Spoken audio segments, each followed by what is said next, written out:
Assalamualaikum warahmatullahi wabarakatuh. Waalaikumsalam warahmatullahi wabarakatuh. Bismillahirrahmanirrahim. Alhamdulillahi rabbil alamin. Alhamdulillahil wahidil qahar. Asyhadu an la ilaha illallahul malikul jabbar. Wa asyhadu anna Muhammadar Rasulullah sayyidul mukhtar. Allahumma salli ala nuril anwar wa siril asrar wa tiryaqil aghyar wa miftahi babil yasar sayyidina Muhammadinil mukhtar wa alihil athhar wa ashabihil akhyar, amma ba'du. Tabi pun yang saya hormati Bapak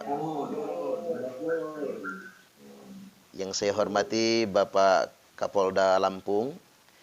Dalam hal ini diwakili oleh Bapak Wakapolda, yakni Bapak Brigjen Pol Subianto. Semoga beliau senantiasa sehat dan panjang umur. Allahumma amin. Yang saya hormati segenap pejabat utama Polda Lampung beserta segenap peserta peringatan Isra wal Mi'raj jajaran Polda Lampung yang hadir secara Zoom meeting pada kesempatan pagi hari ini. Terima kasih kepada Bapak Wakapolda yang telah memberikan amanah dan kepercayaan kepada saya untuk menyampaikan tausiah pada kesempatan kali ini. Semoga ini semua bisa menjadi hikmah dan bermanfaat buat kita semua sesuai dengan tema kita, bahwasanya dengan memperingati Isra wal Mi'raj Nabi besar Muhammad sallallahu alaihi wasallam, kita tingkatkan keimanan dan kinerja guna mewujudkan Polri yang presisi. Jadi saya ini enggak ngeliat bacaan tapi agak apal tuh temanya. Baik, pada kesempatan kali ini saya langsung saja bahwasanya Nabiullah Muhammad sallallahu alaihi wasallam telah bercerita. Nah, di balik cerita beliau ini kita akan mengambil hikmahnya. Beliau telah bersabda, utitu bil buraq. Didatangkan kepadaku buraq, faraqibtuhu hatta ataitu Baitul Maqdis. Aku menunggangi buraq ini, kata Nabi, sehingganya aku tiba di Baitul Maqdis, atau kita nyebutnya Masjid Al-Aqsa. Oleh karena itu, pelajaran pertama yang kita ambil bahwasanya Isra, perjalanan Nabi ini, minal masjid ilal masjid, yakni perjalanan dari masjid ke masjid. Minal masjidil harami ilal masjidil aqsa, dari masjid al-haram Mekah al-Mukarramah ke masjid al-Aqsa di Palestina. Artinya memang pembangunan peradaban tersebut adalah pembangunan moral, dibangun dari masjid ke masjid. Ketika kita membangun peradaban hanya berpangku kepada urusan politik semata, maka yang muncul politik menyebabkan peperangan. Coba kita lihat kenyataan sekarang, dunia internasional sedang diguncangkan dengan perang Rusia dan Ukraina. Nah, itulah manusia. Kalau hidup ini semata-mata cuman politik, manusia cenderung mengecewakan dan membuat kerusakan. Makanya malaikat Jibril pernah protes kepada Allah Subhanahu wa taala. Malaikat protesnya begini, qalu ataj'alu fiha mayyufsidu fiha wa yasfikud dima. Kata malaikat, ya Allah, mengapa engkau akan menjadikan di muka bumi itu orang-orang yang akan berbuat kerusakan, lalu menumpahkan darah? Karena manusia itu bicara tentang insting politik, bicara tentang ambisi kekuasaan, bicara tentang hawa nafsu, manusia akan cenderung satu, berbuat kerusakan, Yang kedua, yakni mereka mudah sekali menumpahkan darah. Maka pelajaran buat kita dengan hikmah Isra wal Mi'raj ini, membangun peradaban ini jangan melulu bicara tentang politik. Ada kalanya bicara tentang moral. Dari masjid ke masjid. Di mana masjid difungsikan sebagai wadah membina umat, mencerahkan umat. Lepas dari semua sekat-sekat politik yang ada.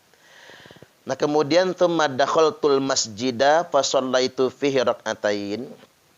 Lalu kata Nabi, aku masuk ke dalam masjid, Masjid Al-Aqsa. Fa shallaitu fihi rak'atain, lalu aku salat di dalamnya 2 rakaat.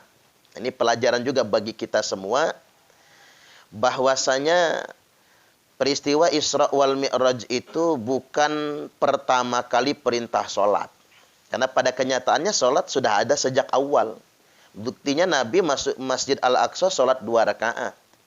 Bahkan sholat ini kan ibadah semua umat manusia sejak zaman Nabi terdahulu kala. Nabi Adam ya sholat. Dalam kitab Nihayatuz Zain karya Syekh Nawawi Al-Jawi Al-Bantani. Syekh Nawawi ini adalah Imam Masjidil Haram yang asli orang Indonesia. Yang salah satu cicit beliau sekarang menjadi wakil presiden Republik Indonesia. Ini Pak Kiai Ma'ruf Amin. Jadi memang Indonesia itu punya semacam sanad di mana ulama-ulamanya juga menjadi imam di Masjidil Haram. Ulama-ulama besar, ulama-ulama internasional. Jadi balik lagi bahwasanya dalam kitab beliau disebutkan Nabi Adam itu yang pertama kali mengerjakan sholat subuh 2 rakaat. Kemudian Nabi Ibrahim yang pertama kali mengerjakan sholat zuhur. Selesai ditukarnya Nabi Ismail dengan seekor kambing dalam peristiwa pengorbanan tanggal 10 Dzulhijjah. Nabi Idris yang pertama kali mengerjakan, Nabi Yunus maksud saya, yang pertama kali mengerjakan sholat asar. Setelah beliau keluar dari perut ikan Nun. Kemudian Nabi Musa yang pertama kali mengerjakan sholat maghrib. Dan Nabi Isa yang pertama kali mengerjakan sholat isya. Nah, sholat 5 waktu baru dikumpulkan untuk umat ini. Nabi masuk ke dalam masjid, fa shallaitu fihi rak'atain. Kemudian kata beliau, aku sholat di dalam masjid itu 2 rakaat. Tsumma kharajtu. Kemudian kata Nabi, aku keluar.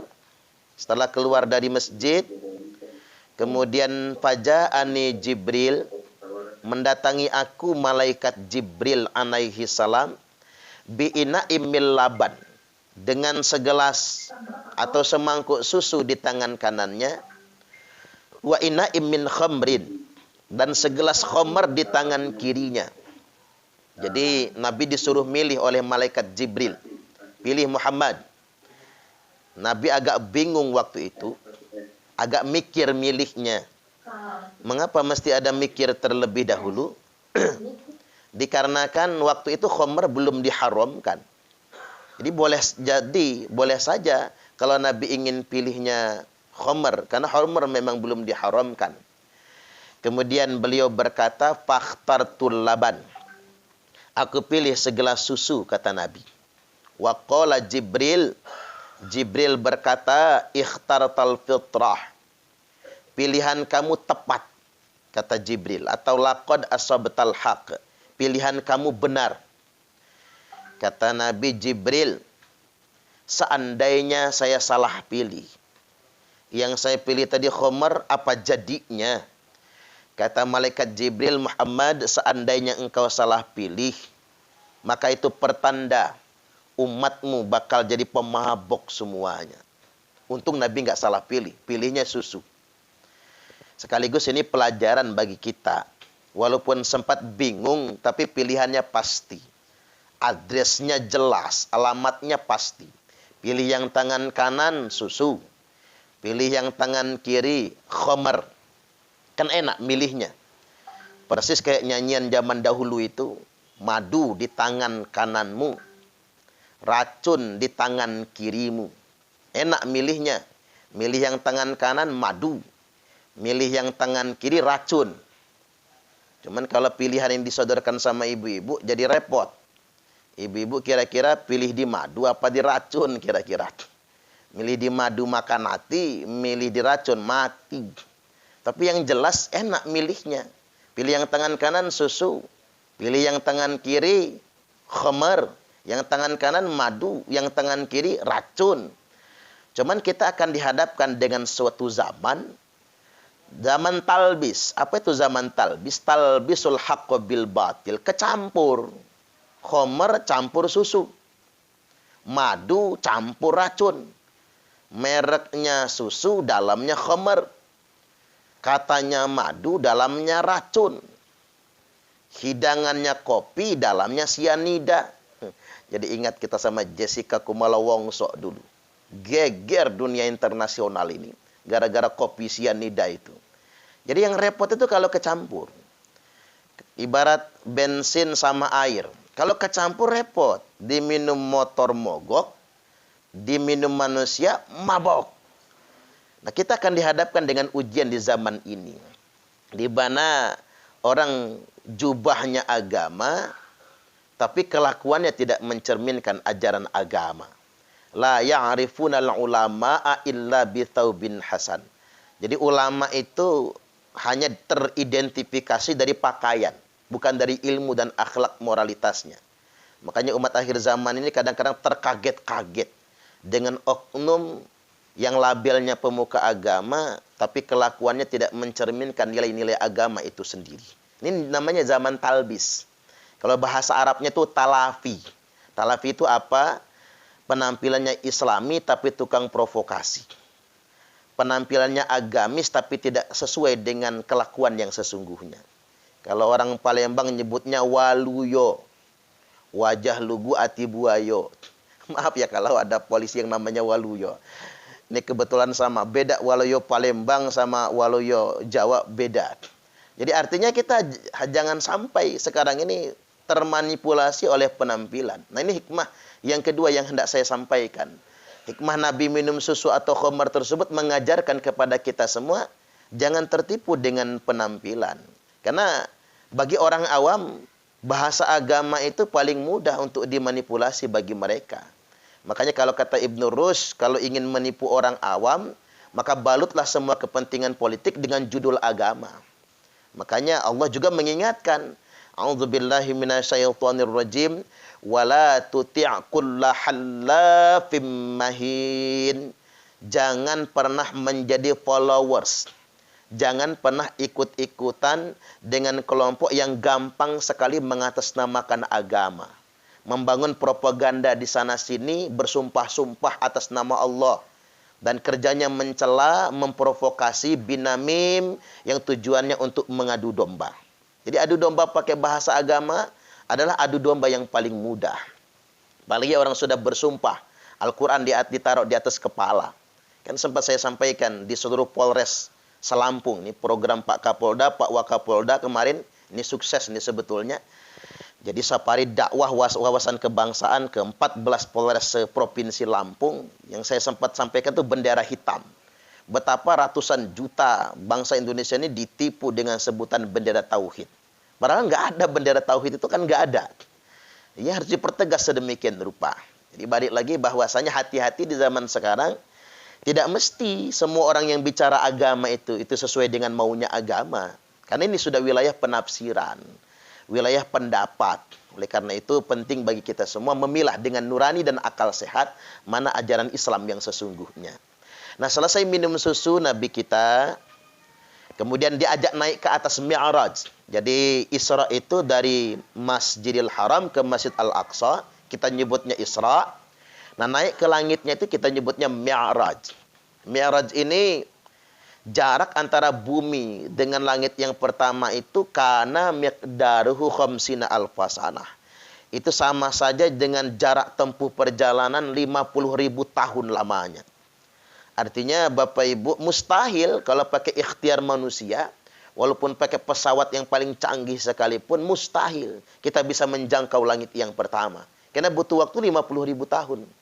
Makanya perjalanan ini bukan kecepatan kendaraan biasa, tapi kecepatan cahaya. Ini yang harus kita pahami sebetulnya. Nah, Nabi diajak naik ke langit yang pertama, tsumma urija bina ila sama'id dunya. Nah, kalimatnya urija bina. Berarti Nabi nggak naik sendiri. Nabi bukan Superman yang terbang.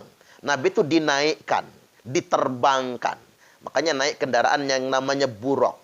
Buraq itu kendaraan kalbarkil khotib, yang pergerakannya itu seperti kilat yang menyambar. Jadi buraq tidak terbuat dari darah dan daging, tapi buraq terbuat dari cahaya itu sendiri. Makanya Nabi itu melebur dalam kecepatan cahaya. Kalau tidak, ya hancur tubuh beliau. Ya jajal aja kita. Ngebut di jalan misalnya, itu masuk angin. Apalagi dengan kecepatan nembus atmosfer, ya rontok tubuh kita. Tapi karena dengan melebur dalam cahaya, maka tidak terjadi apa-apa. Fastaftaha Jibril, Jibril kemudian minta dibukakan pintu. Kemudian keluar penjaga pintu langit, bertanya, "Man anta? Kamu siapa?" "Ana Jibril." "Saya Jibril." Langsung kaget penjaga pintu langit. Karena nggak kenal sama komandan soalnya. Jadi Jibril itu kalau ibarat polisi itu kapolrinya malaikat itu. Jibril itu. Masa nggak kenal sama komandan gitu. Nggak kenal sama jenderal. Tapi itu prosedur pemeriksaan masuk pintu langit. Nggak bisa sembarang masuk walaupun malaikat Jibril. Ditanya dulu, "Siapa Anda?" "Saya Jibril." "Loh, Anda datang tidak sendiri?" "Wa mamma'aka." "Yang bersama Anda ini siapa?" "Muhammad." "Wa qad bu'itsa ilayya." "Apa Muhammad ini dapat izin masuk?" Luar biasa ya pemeriksaannya itu. "Apa Muhammad ini dapat izin masuk?" Kata Jibril, "Wa qad bu'itsa ilayhi." Dia dapat izin masuk. Maka diperiksa, mana buktinya? Buka baju. Di punggung Nabi ada khotam. Kalau bahasa kita apa? Stempel. Apa tuh? Tanda visa masuk kan begitu. Di stempel, kelihatan ada khotam kenabian. Tanda kenabian di punggung Nabi. Hanya saja cuman malaikat yang bisa ngelihat khotam ini. Kalau manusia biasa bisa ngelihat, tato namanya. Nanti preman punya dalil, Nabi aja tatoan kata dia. Ini malaikat yang bisa lihatnya itu. Maka fafutihalana, dibukakan pintu langit yang pertama bagi kami, kata Nabi. Faida ana bi Adam alaihi salam. Mengejutkan. Ketika itu Nabi dipertemukan dengan Nabi Adam alaihi salam. Bapak moyang umat manusia. Jadi manusia pertama yang diturunkan ke muka bumi ini. Farhababi wa da'ali bi khair. Adam langsung menyambut aku, kata Nabi, dan mendoakan aku dengan kebaikan-kebaikan. Senang banget. Ini Nabi Adam itu cinta sangat dengan anaknya ini. Ngobrol-ngobrol, cuman ada yang aneh, kata Nabi. Ada penampakan. Di sebelah kanan Nabi Adam banyak bayangan putih. Di sebelah kiri Nabi Adam banyak bayangan hitam. Maka lantas kemudian Nabi bertanya, "Man haula ya Jibril?" "Siapa mereka ini ya Jibril?" Kata malaikat Jibril, yang sebelah kanan itu ashabul yamin. Nyebutnya golongan kanan. Mereka itu adalah arwah. Jadi berbentuk bayangan. Arwah-arwah, ruh anak cucu Nabi Adam yang bakal masuk surga. Nah, semoga kita termasuk di antaranya. Kemudian kata Nabi, yang sebelah kiri siapa Jibril? Ashabus shimal, golongan kiri. Hitam-hitam warnanya. Ini arwah anak cucu Nabi Adam yang bakal masuk neraka. Maka ada peristiwa Nabi bercerita sempat diajak kunjung ke surga. Sempat diajak kunjung nengok neraka. Ada hadis sahih bunyinya begini. At-tala'tu fil jannati fara'aitu aktsaru ahlihal fuqara. Aku diajak kunjung ke surga, kata Nabi, dan aku lihat kebanyakan penghuni surga adalah orang fakir. Jadi orang miskin itu kebanyakan masuk surga. Makanya bagi yang merasa miskin, selalu kekurangan, nggak usah khawatir. Cepat masuk surganya nanti. Tapi orang melarat juga cepat masuk nerakanya kalau nggak sholat. Karena nggak ada hisapnya lagi, cepat banget tuh dilempar. Jadi paling banyak penghuni surga itu adalah orang fakir. Hanya saja saya agak khawatir zaman sekarang ini, orang Indonesia ini sebetulnya kaya-kaya. Tapi mentalnya yang miskin. Ada kelucuan yang saya tangkap. Enak zaman Pak Harto katanya. Hidup sejahtera semua dan tenang. Ya bisa diiyakan, bisa juga tidak sih. Saya ingat kalau zaman Pak Harto itu orang punya sepeda aja kaya banget tuh. Punya motor aja udah kaya banget. Bahkan di kampung saya itu yang punya TV cuma satu, Pak Kadus aja. TV hitam putih itu. TV hitam putih, kemudian yang nonton orang sekampung. Kemudian pas lagi asik-asiknya film sama anak Pak Kadus dimatiin TV-nya. Alasannya habis akinya. Begitu kita pulang semua, TV-nya hidup lagi. Kita ngintip lewat lubang-lubang dinding itu. Artinya kita lihat zaman itu orang hidupnya sederhana tapi merasa kaya. Nah zaman sekarang ini satu rumah punya 3 motor, ngaku miskin. Nggak dapat BLT, ngamuk. Nggak dapat PK, ngamuk. Coba zaman dulu orang rumah gedek geribik semua. Sekarang rumah beton mintanya dapat PKH. Ada apa dengan Indonesia ini? Kadang-kadang orang Indonesia ini sugih ikut ngantri minyak goreng murah. Subhanallah. Padahal ngantrinya udah lama. Udah ngabisin soto semangkok saking lamanya ngantri. Ya mahal juga minyak goreng artinya. Artinya banyak orang yang tidak mawas diri. Apa-apa dibilang miskin marah. Tapi nggak dapat bantuan ngamuk. Berarti sebetulnya masalah di Indonesia ini bukan miskin, tapi mentalnya yang miskin. Jadi ada pelajaran ini, Bapak Ibu rahimakumullah.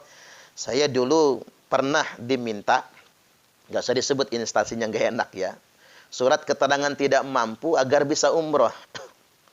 Saya nanya, kata saya bisa nggak Pak? Habis saya nyetor surat keterangan tidak mampu, saya ambil lagi tuh suratnya. Mau apa Ustadz? Mau tak bakar? Lu kok gitu? Ini arsip kami. Enggak gitu, saya takut permanen, kata saya. Tidak mampunya takut permanen. Ya sudahlah, kata saya, enggak jadi saya umrohnya kalau mesti pakai surat keterangan tidak mampu. Bukan merasa kaya Bapak Ibu. Saya merasa janggal saja. Kok saya masih muda, harus ada keterangan tidak mampu. Ngaku miskin tuh enggak enak. Bukan sok kaya tapi takut jadi doa. Alhamdulillah, nolak umroh hanya gara-gara enggak mau pakai surat keterangan tidak mampu. 3 bulan kemudian pengusaha tambak membayarin saya naik haji. Langsung ditransfer 35 juta. Alhamdulillah. Jadi kita ini harus percaya betul rezeki itu dari Allah. Enggak perlu pura-pura meralat, pura-pura miskin demi mendapatkan bantuan. Ada yang demi sekolah billing itu, sekolah gratis ya. Sampai rumah-rumah tetangga dipoto-foto segala. Subhanallah. Takut jadi kejadian beneran nantinya. Miskin betul tahu rasa kita. Jadi balik lagi, nah sebelah kiri kata Nabi, wa tala'tu finnar, aku kunjung ke neraka kata Nabi, faro'aitu aktsara ahlihan nisa, aku kunjung ke neraka, begitu aku lihat kebanyakan penghuni neraka itu adalah perempuan. Waduh, ini mohon maaf kepada polwan-polwan ya. Kepada ibu-ibu, kebanyakan adalah perempuan. Tapi yang harus kita lihat adalah sebabnya. Mengapa banyak sebab wanita masuk neraka? Banyak sebab wanita masuk neraka. Satu, karena kurang syukur kepada suaminya. Ada uang, abang disayang. Nggak ada uang, abang ditendang. Kalau dompet laki mau lagi gemuk, mau dipeluk-peluk. Tapi kalau dompet lakinya lagi nipis, megang saja bilangnya najis. Dijai bajai najong teralalat. Kemudian yang kedua, penyebab wanita banyak masuk neraka apa? Karena tidak taat kepada suaminya. Makanya ibu-ibu saya kasih tahu nih. Kalau pengen cepat masuk surga, taat suami. Kalau pengen masuk neraka, gampang. Ngelawan aja sama suami. Suami lagi tidur, sepak palanya. Gratis masuk nerakanya. Nggak usah bayar kapelingan di neraka itu. Kemudian yang ketiga, wanita banyak membuat murka suaminya. Wa mra'atun batat wa zawjuha sakhitun 'alaiha. Wanita yang tidur di malam hari, sedangkan suaminya lagi ngambek sama dia. Hati-hati tuh. Jangan sampai istri-istri buat suaminya ngambek. Dia toel-toel malah narik selimutnya. Akhirnya suaminya murka kepada istrinya. Hanya saja memang saya ditanya, Ustadz, yang duluan masuk surga, bapak-bapak apa ibu-ibu? Yang duluan masuk surga itu perempuan. Karena kalau laki-laki pertanyaannya sangat banyak. Sedangkan kalau perempuan yang ditanya cuma 4 perkara. Yang pertama ditanya sholatnya, yang kedua ditanya puasanya, yang ketiga ditanya ketaatan kepada suaminya, dan yang keempat ditanya tentang bagaimana dia menjaga kehormatan dirinya. Wanita kalau sudah mampu menjaga 4 perkara itu, maka silahkan dia masuk surga dari pintu surga mana saja yang dia suka. Baik, kemudian yang berikutnya, kita naik ke langit yang berikutnya. Tsumma urija bina ila sama'i tsaniyah. Kemudian kami naik lagi ke langit yang kedua. Fastaftaha Jibril. Jibril minta dibukakan pintu. Fafutih alana. Dibukakan pintu langit yang kedua. Jadi prosedur pemeriksaannya sama. Di langit pertama diperiksa. Langit kedua juga diperiksa secara ketat. Singkat cerita, fafutih alana, dibukakan pintu langit yang kedua. Faida ana bi'isa wa Yahya alaihi salam. Ketika itu kata Nabi, saya berjumpa dengan Nabi Isa dan Nabi Yahya alaihi salam. Dua nabi sekaligus. Dua nabi ini juga adalah korban kejahatan Bani Israel. Korban kejahatan Yahudi. Dua-duanya juga disiksa oleh Yahudi. Cuman bedanya nanti, Nabi Isa akan turun lagi ke muka bumi. Ini iman yang harus kita yakini. Jadi gak bila kita pungkiri, harus kita yakini. Nabi Isa akan turun lagi. Dan Nabi Isa akan menjadi khalifah. Jadi nanti, ini pengetahuannya buat polisi-polisi. Biar bisa debat sama orang-orang khilafatul muslimin sama HTI itu. Ya, habis ininya. Bisa berdebat nantinya dengan orang khilafatul muslimin, orang NII dan lain sebagainya. Jadi thumma ya'udu khilafah ala bin hajin nubuwah. Nanti di akhir zaman, tutup zaman ini akan diakhiri dengan khilafah ala min hajin nubuwah. Nah, itulah yang jadi mimpi orang. Makanya ideologi-ideologi transnasional ya tentang ingin mendirikan khilafah. Jadi khilafah akhir zaman itu ya Nabi Isa itulah khalifahnya nanti. Jadi makanya Allah tidak pernah memerintahkan kita menegakkan khilafah. Karena khilafah akhir zaman itu bukan sesuatu yang ditegakkan. Tapi Allah kasih nanti dengan adanya Nabi Isa. Mengapa Nabi Isa menjadi khalifah internasional? Karena Nabi Isa berhasil membunuh penjajah. Penjajah internasional namanya Dajjal. La'natullah alaih. Dajjal itu menjajah dunia internasional. Semua negara hancur dijajah oleh Dajjal itu. Maka karena Nabi Isa bisa membunuh Dajjal, maka beliau jadi pahlawan superhero-nya. Maka semua negara, semua masyarakat dunia internasional, ya tidak ada pilihan lain kecuali menjadikan Nabi Isa sebagai pemimpin. Karena superhero. Karena pahlawan sudahan. Karena berhasil membunuh Dajjal. Nah, pasukan yang melawan Dajjal itu namanya pasukan Imam Mahdi. Nah, pasukan Imam Mahdi ini pakai bendera hitam. Makanya sering saya sampaikan, yang pakai bendera hitam sebelum Imam Mahdi memimpin pasukan, itu bendera hitam palsu. Makanya bendera Al-Qaeda, ISIS, HTI, semua itu bendera hitam palsu. Kan sudah saya sampaikan, jangan ikut-ikutan mereka. Jadi, wala tuhariku aidiakum wala arjulakum. Jangan ikut-ikutan kelompok bendera hitam. Jadi jangan sampai ada polisi nanti pakai bendera hitam. Gawat itu ya. Jangan ikut-ikutan kelompok bendera hitam palsu itu. Qulubuhum kazuburil hadid. Mereka itu hatinya keras-keras bagaikan baja. Tidak mau diingatkan, tidak mau mendengarkan nasihat. Merasa dirinya paling benar saja. Makanya penting sekali Bapak Ibu belajar agama ini harus digurukan. Jangan belajar lewat Google. Polisi-polisi boleh sekali-kali ngedengar ceramah di YouTube. Seringkali juga boleh, tapi jangan jadikan acuan utama. Jangan hanya merujuk kepada satu akun YouTube. Ya bagus kalau akun YouTube saya yang ditonton ya. Tapi kalau ada iklan jangan dilewatkan. Ya buat nambah-nambah penghasilan. Jadi balik lagi bahwasanya hati-hati belajar dengan dunia maya. Kadang-kadang kontennya benar, ustadznya juga benar. Kayak orang belajar lewat buku saja. Bukunya benar, pengarangnya benar. Tapi respon penangkapan kita yang jadi salah. Itu yang jadi masalah. Orang belajar tanpa guru, maka gurunya adalah setan. Jadi hati-hati sekali. Banyak sekarang ini di akhir zaman, orang jualan agama, jualan isu akhir zaman, tapi gunanya untuk memanipulasi orang awam. Hati-hati sekali. Baik, kita lanjut perjalanan berikutnya. Tsumma bina ila sama'i tsalitsah. Kemudian kami, kata Nabi, dibawa naik lagi ke langit yang ketiga. Dengan pemeriksaan yang sama. Fafutih alana fa'ida Nabi Yusuf alaihi salam. Dibukakan pintu langit yang ketiga. Ketika itu saya, kata Nabi, berjumpa dengan Nabi Yusuf alaihi salam. Nah, ini pelajaran tuh bagi kita semua. Semua umat manusia. Nabi Yusuf ini budak kerajaan. Budak sahaya. Tapi bisa menjadi raja. Ini luar biasa. Makanya Nabi sallallahu alaihi wasallam bersabda, gara-gara hawa nafsu, raja bisa hina menjadi budak. Tapi gara-gara kesabaran, budak bisa mulia, diangkat menjadi raja. Sama, kita berkarir di kepolisian, atau berkarir dimanapun, dengan kekuatan sabar, dengan kekuatan integritas. Bahasa kita apa? Polri yang presisi. Panjang ini, Polri yang presisi itu kan singkatan ya. Saya baca di Google tuh prediktif, responsibilitas, transparansi, ya, nyebutnya aja susah itu, dan berkeadilan. Ini luar biasa itu. Jadi kalau ketika itu menjadi disiplin kita, yakinlah bahwasanya manjadda wajada. Barang siapa yang bersungguh-sungguh pasti dia akan mendapatkan hasilnya. Kadang-kadang kita punya rumus yang salah. Ustadz, kalau nggak loncat sana loncat sini bahaya, nggak bisa. Tidak juga begitu. Jadi kadang-kadang kita ini kehilangan profesionalitas gara-gara ambisi hawa nafsu yang berlebihan. Itu yang berbahaya bagi kita semua. Kalau kata Ki Hajar Dewantoro dulu ada apa? Ing ngarso suntulodo, ing madyo mangun kerso, tuturi handayani. Zaman sekarang meleset dia, diplesetin.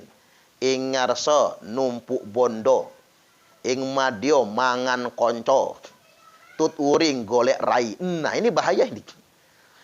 Jadi kalau polisi hidupnya mikir numpuk harta saja, ya nggak pernah ada habisnya. Kita kaya, banyak yang lebih kaya dari kita. Nggak akan pernah ada puasnya. Ujung-ujungnya apa? Ing madyo mangan konco, temen dimakan. Sikut kiri kanan, menjegal kawan seiring, menggunting dalam lipatan. Tuturi golek rai, ujung-ujungnya cari muka. Ya kalau dengan prestasi bagus-bagus saja. Karena memang kita ada reward dan panism kan. Seketika orang berprestasi layak baginya untuk mendapatkan reward yang pantas. Tapi hati-hati dengan ambisi. Kita belajar dengan Nabi Yusuf. Nabi Yusuf budak sahaya bisa menjadi raja. Sampai sekarang kita belajar dari terpilihnya, jadinya Pak Jokowi sebagai presiden. Jujur saja, banyak orang masih sakit hati sebetulnya. Kok bisa gitu? Dia jadi presiden. Jenderal bukan. Anak kolong bukan. Darah biru, darah kuning juga enggak. Kan begitu? Apalagi kira-kira? Kaya raya? Tidak. Owner partai juga bukan gitu. Ganteng? Kayaknya masih gantengan saya sama Pak Wakapolda kayaknya ya. Ganteng juga enggak. Tapi kok bisa jadi presiden gitu? Bisa hebat itu. Nah, itu kan cerminan Nabi Yusuf alaihi salam. Memang bedanya Nabi Yusuf ganteng sangat kan. Tapi dari budak kemudian menjadi raja. Ini pelajaran bagi kita semua. Yakinlah. Siapa tahu nanti di antara generasi kita juga ada yang jadi presiden, Bapak Ibu. Antara anak-anak kita jadi orang hebat. Orang jadi Kapolri sebagainya. Orang-orang hebat ketika dia berintegritas, profesional, sabar sebagaimana Nabi Yusuf, Allah tidak akan pernah ingkar janji. Innallaha la yukhliful mi'ad. Sesungguhnya Allah tidak akan pernah mengingkari janjinya. Nah, pelajaran yang kedua, sehebat apapun Nabi Yusuf tidak pernah mendirikan negara dalam negara. Beliau pakai sistem yang ada. Makanya salah betul sekarang ini kalau ada orang berideologi, sok paling islami, nyebutnya jihad, tapi dia bikin negara dalam negara. Khilafatul Muslimin itu kan negara dalam negara. NII itu negara dalam negara. JI itu mau mendirikan negara dalam negara. Itu nggak boleh. Artinya kalau ingin merubah sebuah peradaban bukan dengan menghancurkan negara yang ada. Bukan dengan mentogot-togotkan negara yang ada. Nabi Yusuf memperbaiki peradaban. Bukan dengan membubarkan kerajaan negaranya. Tapi dengan memperbaiki secara terus-menerus. Bekerja sama sampai beliau menjadi raja. Artinya bukan dengan cara mengganti sistem. Tapi dengan tetap ada dalam sistem yang ada. Dengan moral yang benar dan integritas yang benar. Dapat pelajaran juga kita. Mengapa Nabi hijrah ke Abisinianya nggak jadi. Tapi malah hijrah ke Madinah. Sempat ke Abisinia, tapi nggak lama, mampir saja. Karena Abisinia sudah ada kerajaan, sudah ada negara. Sudah ada raja, namanya Raja Najasyi. Beragama Kristen, Nasrani. Nabi tidak pernah mengkafir-kafirkan umat Nasrani. Tidak pernah mengkafir-kafirkan Raja Najasyi. Bahkan beliau dilindungi oleh Raja Kristen tersebut. Bekerja sama dengan baik. Dan Nabi ngomong cuman mampir. Mengapa Nabi tidak mau di Abisinia? Karena Abisinia itu sudah ada sebuah sistem kenegaraan. Nah, Nabi perginya ke Madinah karena di Madinah belum ada negara. Cuma suku-suku, kelompok-kelompok saja. Ini pelajaran bagi kita. Maka berhentilah orang-orang Islam itu punya gagasan ingin mendirikan negara dalam negara itu betul-betul menyimpang. Kalau mengikuti syariat Islam ya halal darahnya lah. Faktulul fadribuhu. Tebas orang-orang yang ingin membuat negara dalam negara tersebut. Baik, ini pelajarannya. Selanjutnya tuh ma'urija bina ila sama'i rabi'ah. Nabi naik lagi ke langit yang keempat. Di langit yang keempat ketemu dengan Nabi Idris alaihi salam. Nabi Idris ini juga Nabi yang hebat. Mampu mengendalikan hawa nafsunya. Beliau diangkat ke langit yang keempat. Bahkan beliau sempat jalan-jalan ke surga dan ke neraka. Ngelihat pemandangan di sana sampai diangkat ke langit yang keempat. Karena apa? Nabi Idris sangat pandai mengendalikan hawa nafsunya dan rajin berpuasa. Tsumma urija bina ila sama'il khamisah. Nabi naik ke langit yang kelima, ketemu dengan Nabi Harun alaihi salam. Nabi Harun ini adalah sepupu Nabi Musa. Nabi Harun ini adalah orang dengan komunikasi terbaik, pintar ceramah. Kalau orang zaman Indonesia ini mungkin kayak Pak Zainuddin MZ itu, retorikanya matang sekali. Kalau beliau sedang ceramah, cecak aja tidak mau berdecak. Burung tidak mau bersiul. Kalau Nabi Harun sedang ceramah, saking pinternya retorika. Nah, Nabi Harun ini diangkat jadi nabi atas permintaan Nabi Musa. Nabi Musa ini kan nggak pintar ngomong. Dia kan Nabi Musa itu pimpinan, tapi nggak pintar ngomong. Maka minta kepada Allah agar ada juru bicara. Maka diutuslah Nabi Harun biar inti yang disampaikan tidak terganggu dalam komunikasi yang salah. Ini pelajaran juga buat pejabat publik. Agar harus punya public speaking yang tepat, berkomunikasi yang benar. Jangan sampai kemudian bikin gaduh. Yang repot kan presiden kalau gaduh nantinya. Harus punya bahasa komunikasi yang sangat tepat sekali. Karena Nabi Musa punya kelemahan, ngomongnya nggak teratur. Bahkan sedikit cedal beliau itu. Maka beliau minta Nabi Harun agar diangkat menjadi nabi juga. Nah, Nabi Musa sama Nabi Harun ini sama. Perjuangannya tuh menyadarkan Fir'aun. Walaupun yang nggak berhasil juga. Tapi ada ilmu yang bisa kita dapatkan bahwasanya faqula lahu qaulal layyinan la'allahu yadhakkaru aw yakhsha. Diingatkan, datanglah kalian berdua, kata Allah Musa dan Harun kepada Fir'aun yang jahat itu. Katakan kepadanya qaulal layyinan, perkataan yang lemah lembut, sopan santun, menunduk, la'allahu yadhakkaru aw yakhsha. Mudah-mudahan Fir'aun itu ingat kepada Allah dan takut kepada Allah. Ini bayangkan, Nabi Musa dan Nabi Harun alaihi salam disuruh dakwah kepada Fir'aun saja dengan bahasa yang sopan, bukan dengan cara maki-maki. Makanya salah kalau ada orang sekarang berdakwah mengatasnamakan agama, katanya an-nahyu 'anil munkar, katanya nahi mungkar, tapi isinya maki-maki, isinya menghina. Itu salah betul. Ini kurang apa jahatnya Fir'aun itu. Makanya ada yang nanya sama saya, Ustadz, apa pemerintah sekarang ini sama dengan Fir'aun? Enak aja. Fir'aun itu apa dosa terbesarnya? Ngaku Tuhan. Ana rabbukumul a'la. Saya Tuhan kalian yang maha tinggi. Pak Jokowi nggak pernah ngaku Tuhan. Rajin sholat. Tahajudnya rajin. 5 waktunya rajin. Apalagi wakilnya kiai. Kiai besar ribuan santri. Jadi luar biasa ya. Itu pun orang memaki-maki. Makanya Allah ingatkan, wa yad'ul insanu bisyarri du'aahu bil khairi wa kanal insanu ajula. Manusia itu payah betul, kata Allah. Ngomongnya jelek, suka maki-maki, doa yang buruk-buruk. Nah, itu jangan diikuti. Karena memang manusia cenderung mengikuti hawa nafsunya dan manusia cenderung tergesa-gesa sehingganya dia melampaui batas. Nabi naik lagi ke langit yang ke-6, tsumma urija bina ila sama'is sadisah. Naik ke langit yang ke-6, ketemu dengan Nabi Musa alaihi salam. Naik lagi ke langit yang ke-7, lapisan langit utama, tsumma urija bina ila sama'is sabi'ah. Naik ke langit yang ke-7, ketemu dengan Nabi Ibrahim alaihi salam, bapaknya para nabi. Jadi semua nabi rata-rata lahir dari nasab beliau, dari keturunan beliau. Makanya sampai diabadikan dalam sebutan sholawat kita, sholawat Ibrahimiyah. Setiap kita sholat fardu 5 waktu, di tasahud akhir kita bersolawat juga kepada Nabi Ibrahim alaihi salam berikut keluarganya. Huwa musnidan zahrahu ilal baitil ma'mur. Ketika itu beliau sedang menyandarkan bahunya ke Baitul Ma'mur, pintu gerbang. Nabi masuk pintu gerbang Baitul Ma'mur, tsumma dhahaba bi ila sidratil muntaha. Kemudian saya, kata Nabi, dibawa ke Sidratul Muntaha. Sidratul Muntaha itu kampung malaikat.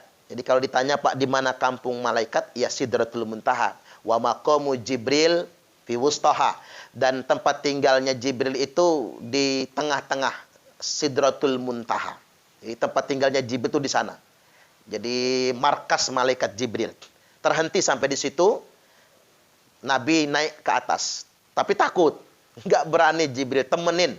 Kata Jibril, innaka akrama 'alallahi minni. Sesungguhnya engkau Muhammad lebih dimuliakan Allah daripada saya. Kamu boleh naik ke atas. Saya nggak boleh naik ke atas. Maka Nabi naik sendiri sampai di hadapan Allah. Nah ini rahasia yang nggak dibuka beliau. Kayak mana? Jadi Nabi nggak akan menceritakan pada kita. Kalau kita nggak sabar ya nanti Pak nunggu mati aja. Kalau sudah mati ketemu juga kita. Nabi duduk bersimpuh, duduknya seperti tasahud akhir. Nabi kemudian mengucapkan kalimat at-tahiyatul mubarakatuh sholawatu tayyibatu lillah. Nah ini ucapan kita menghadap Allah. Maka jaga sholat. Karena itulah ucapan kita nanti menghadap Allah Ta'ala. Jangan sampai nanti di hari kiamat ketemu Allah ngucapnya salah. Assalamualaikum ya Allah. Salah itu ngelunjak namanya. Karena assalamualaikum itu mendoakan untuk selamat. Masa Allah didoakan untuk selamat? Allahumma anta salam. Allah itu yang punya keselamatan. Ya assalam itu ya Allah. Maka tidak boleh kita mengucapkan assalamualaikum kepada Allah. Jadi ucapkanlah at-tahiyat. Nah, ketika Nabi mengucapkan at-tahiyat, Allah menjawab, assalamualaika ayyuhan nabi wa rahmatullahi wa barakatuh. Keselamatan untukmu wahai Nabi beserta rahmat Allah dan keberkahannya. Nabi menjawab lagi, assalamu alaina wa ala ibadillahi sholihin. Keselamatan itu serta untuk kami semua ya Allah dan hamba-hamba Allah yang sholih. Asyhadu an la ilaha illallah. Kemudian Nabi bersyahadat, asyhadu an la ilaha illallah. Jadi tunjuknya diangkat. Jadi tunjuk diangkat. Ini cara ngangkat jadi tunjuk. Nih tambahan pelajaran fikih buat kita tuh ada 4 macam. 1, Imam Hanafi nggak digenggam tangannya Pak. Imam Hanafi nggak digenggam, diangkat la ilaha illallah turun. Ini Imam Hanafi. Kalau Imam Syafi'i illallah ngangkat. Kalau Imam Hambali dari at-tahiyat udah diangkat, tuing dari at-tahiyat. Kalau Imam Malik diangkat, digoyang ke kanan ke kiri, tak tek tak tek tak tek. Ini Imam Malik. Zaman sekarang ada yang atas bawah, tek tek tek tek. Ada juga yang kanan kiri atas bawah muter-muter, weng weng weng weng weng. Subhanallah. Saya saran ini buat polisi-polisi. Jangan mudah belajar lewat Google itu. Belajar yang benar kalau fikih itu di mana bumi dipijak, di situ langit dijunjung.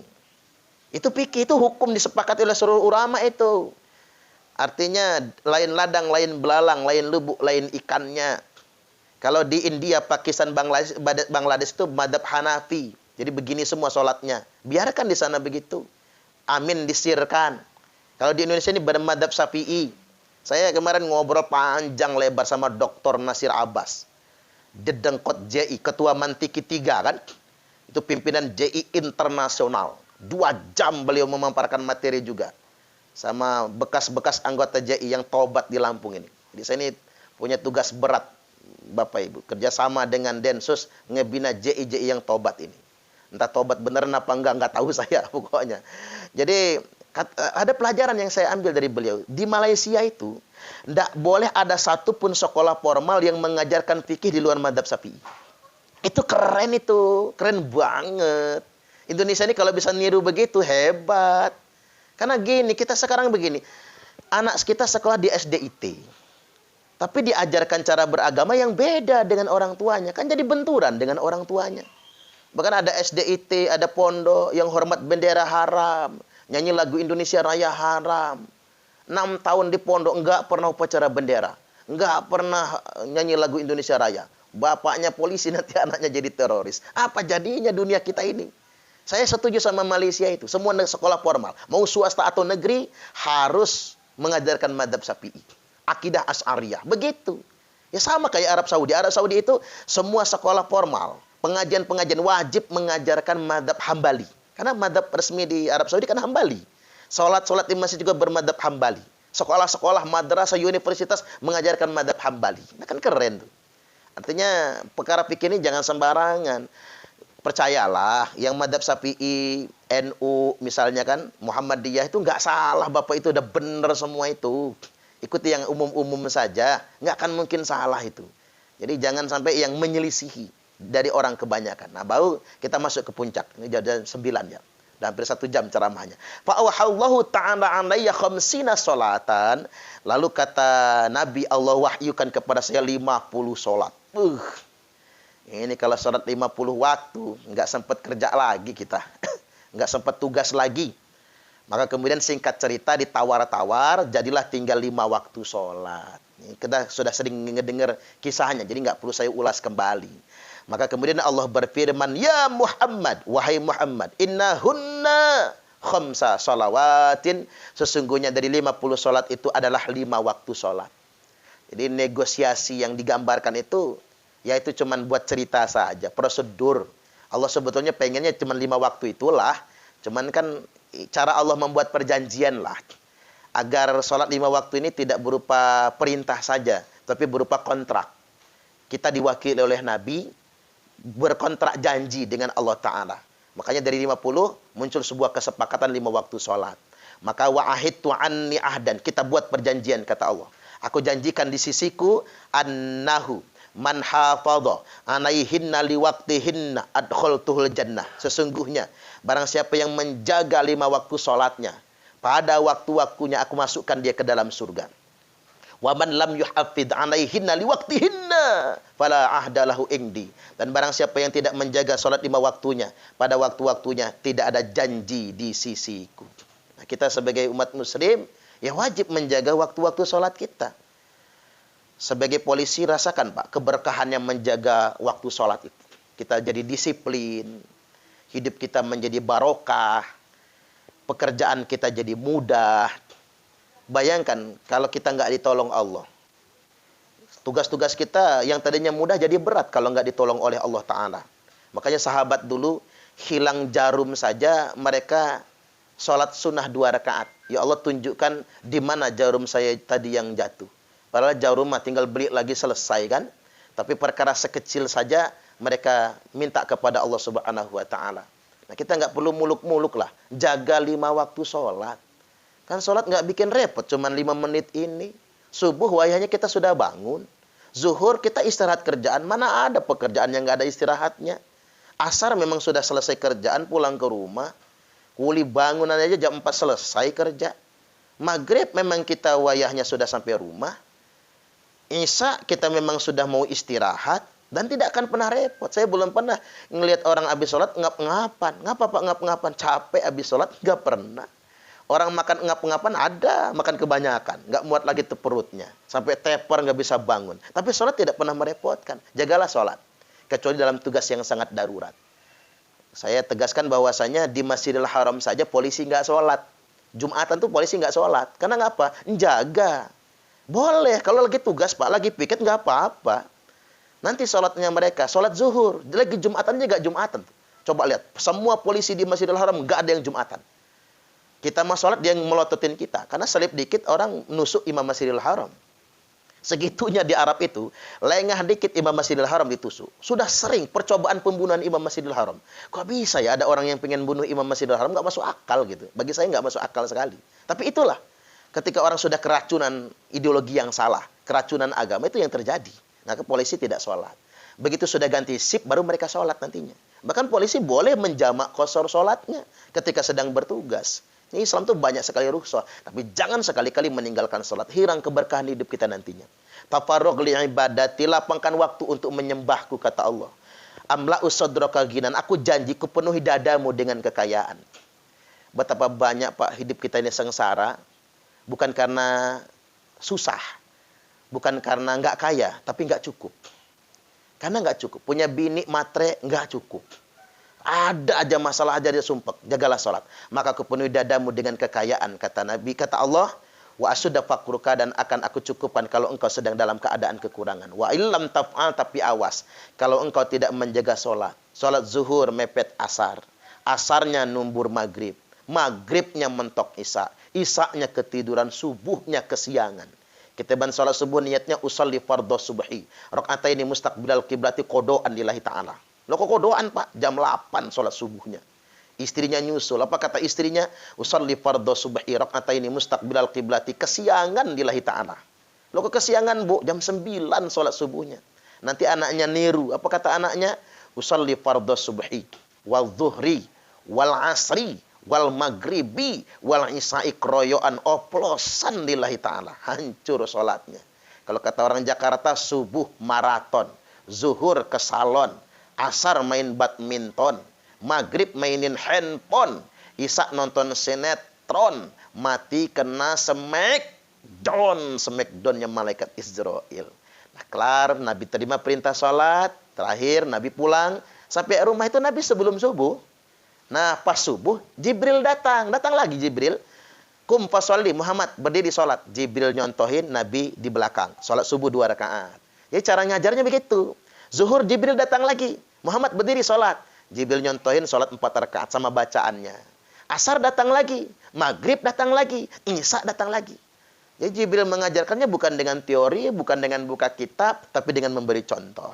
Nah, begitu pun Nabi setelah dapat contoh dari malaikat Jibril, baru Nabi mengajar kepada sahabat, "Shallu kama ra'aitumuni usolli." Salatlah kalian semua sebagaimana kalian semua melihat aku salat. Baik, demikian. Mudah-mudahan ini semua bermanfaat. Kita mengambil pelajaran berharga dari perjalanan spiritual Nabiullah Muhammad sallallahu alaihi wasallam. Dan dari langit pertama sampai langit yang ketujuh itu, Pak, ada semacam hikmah perjalanan spiritual. Itu kan contoh pelajaran bagi kita semua. Nabi Adam terbawa, ketemu Nabi Isa dan Nabi Yahya. Nabi Adam ini simbol kemasyarakatan. Nabi Isa dan Nabi Yahya adalah simbol pengorbanan. Bahwasanya ingin jadi orang hebat itu harus berkorban. Harus ada patriotisme. Naik ke langit yang ketiga ketemu dengan Nabi Yusuf alaihi salam, simbol kesabaran. Orang yang sabar yakin hidupnya akan dimuliakan. Naik ke langit yang berikutnya Nabi Idris, simbol dari kekuatan mengendalikan hawa nafsu. Naik ke langit yang kelima, simbol dari kecakapan dalam berkomunikasi. Naik ke langit yang keenam ketemu Nabi Musa, simbol dari sebuah kekuatan dan keberanian. Naik ke langit yang ketujuh adalah simbol dari sebuah kesempurnaan. Ketika kita matang dalam segala sisi, bukan cuma kita yang akan dimuliakan derajatnya, tapi seluruh anak keturunan kita. Lihat Nabi Ibrahim, bukan cuma Nabi Ibrahim yang mendapatkan kemuliaan, seluruh anak keturunannya pun dimuliakan.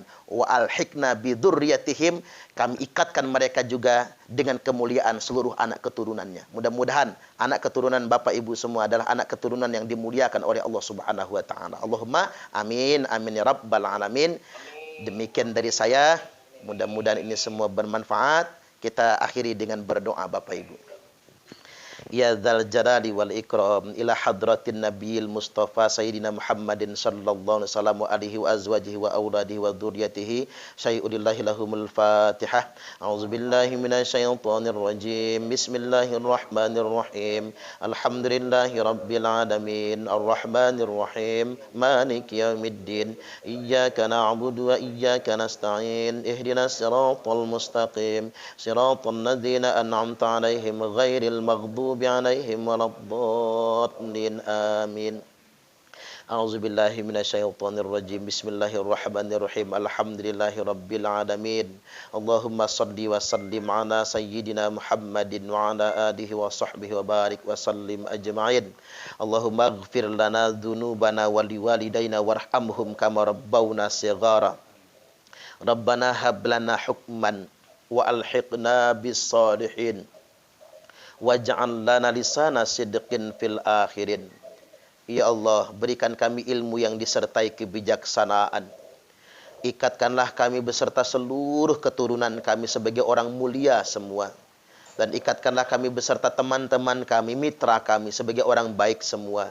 Waj'al lana lisana sidqin fil akhirin. Dan jadikanlah kami, ya Allah, sebagai buah tutur kata yang baik di hadapan pimpinan. Sebagai buah tutur kata yang baik di tengah-tengah teman-teman. Sebagai buah tutur kata yang baik di tengah-tengah mitra dan masyarakat. Sebagai buah tutur kata yang baik bagi generasi di kemudian hari. Rabbana ja'alna muqimas sholati wa min dzurriyyatina rabbana wa taqabbal du'a. Ya Rabb kami, jadikanlah kami semua orang-orang yang istiqomah menjaga sholat, mendirikan sholat. Begitupun seluruh anak keturunan kami. Allahumma yassir lana fi umurina, mudahkan pekerjaan kami, mudahkan tugas-tugas kami, lancarkan karir kami, wa hasil maqasidana, dan hasilkan ya Allah visi, misi dan tujuan dalam pekerjaan kami. Rabbana atina fid dunya hasanah wa fil akhirati hasanatan wa qina adzabannar. Wa sallallahu ala sayyidina Muhammadin wa ala alihi wa sahbihi wasallam. Walhamdulillahi rabbil alamin. Wallahul muwaffiq ila aqwamit thoriq. Wassalamualaikum warahmatullahi wabarakatuh.